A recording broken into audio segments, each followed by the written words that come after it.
கிருஷ்ணகிரியில் பாஜக வேட்பாளர் நரசிம்மனை ஆதரித்து பாமக தலைவர் அன்புமணி ராமதாஸ் பரப்புரை மேற்கொண்டு வருகிறார். நேரலையில் பார்க்கலாம். அவருக்கு ஓஹோ வரமாட்டாங்க. அதன் பிறகு பேசினாங்க. கடைசியில தேர்தல் 4 மணிக்கு அறிவிக்க போறாங்க.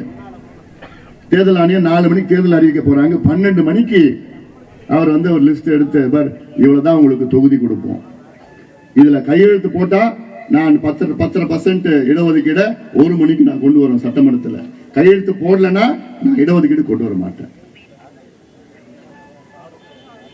இதுக்கு எத்தனை உயிர்கள் தியாகம் செய்து, எத்தனை லட்சம் மக்கள் ஜெயிலுக்கு போய், எவ்வளவு போராட்டத்துக்கு பிறகு நமக்கு இந்த எம்பிசின்னு 20% கிடைச்சது. அந்த 20% எம்பிசிக்குள்ள வன்னியர்களுக்கு உள்ஒதுக்கீடு தானே கேட்கிறோம், புதுசா ஒண்ணும் கேட்கலையா? அந்த எம்பிசி உருவாக்குனது யாரு? ஐயாவும் பாட்டாளி கட்சி. அதுல எங்களுக்கு கொஞ்சம் பங்கு கொடுங்க தானே கேட்கிறோம், உள் ஒதுக்கீடு தானே கேட்கிறோம்.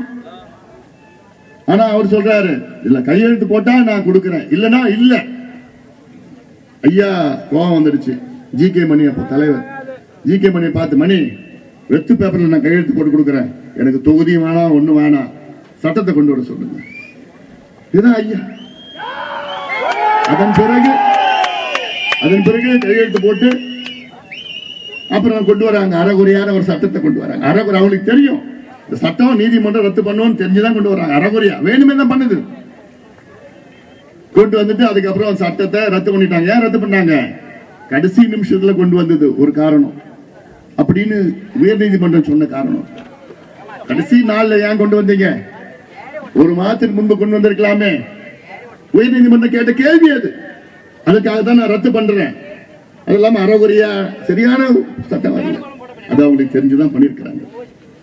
சரி, சட்டம் ரத்து பண்ணாங்க. எடப்பாடி பழனிசாமி அவர்களே, ரத்து பண்ண சட்டம், அதாவது நீங்க கொண்டு வந்த சட்டம், அத இதுவரைக்கும் யாராவது வாய் திறந்து இந்த சட்டத்தை மீண்டும் கொண்டு வரணும்னு, 10% சட்டத்தை மீண்டும் கொண்டு வரணும்னு ஏதாவது நீங்க இது வரைக்கும் சொல்லிருக்கீங்களா?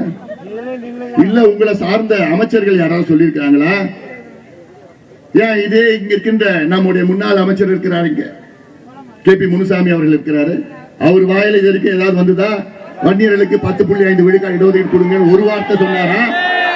இல்ல பக்கத்துல கே.பி. அன்பழகன் ஒரு வார்த்தை சொன்னாரா? இல்ல சி.வி. சண்முகம். கிருஷ்ணகிரி தொகுதி பாஜக வேட்பாளர் நரசிம்மனை ஆதரித்து பாமக தலைவர் அன்புமணி ராமதாஸ் பரப்புரை மேற்கொண்டு வருகிறார். கடந்த 3 ஆண்டுகளில் தமிழகத்தில் போதைப் புழக்கம் அதிகரித்திருப்பதாக அவர் கூறி வருகிறார். விவரங்களை பின்னர் பார்க்கலாம்.